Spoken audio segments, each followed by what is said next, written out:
Hatirəsindən bizə söhbət köz açır. Parlaq ulduzlara baxdıqca xəyalım göz açır.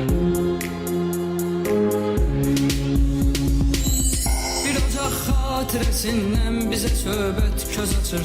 Parlaq ulduzlara baxdıqca xəyalım göz açır. Var gözəl qız gözü cənnət çiçeyindən söz açır. Şairin qəlbinə baş tacı olur arzu kimi. Qəlbimin sakini qəlbimdən özəl kəsdi mənə. Sən vücudumda qonaqsan, nəfəsim bəsdi mənə. Sənsiz ünvanda xəyalımda müqəddəsdi mənə. Hər şeirdən qabaq ağlımda gəzən duyğu kimi.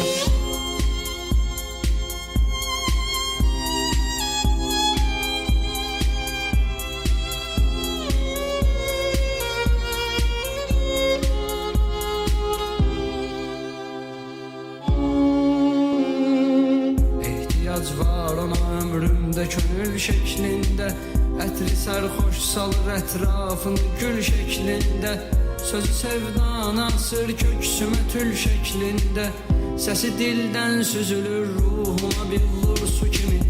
Həm içirdir ürəyim qəmlə cahanı, həm içir biz görüşdükdə vüsalın şərabın aləm içir.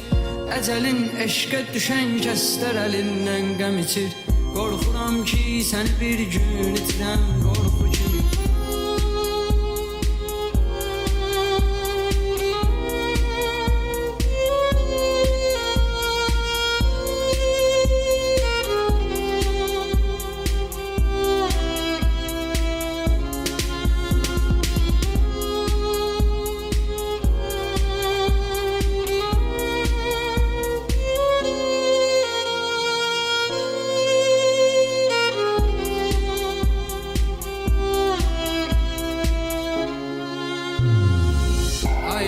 Dərdini yaxdıqca gözündən yaş çək.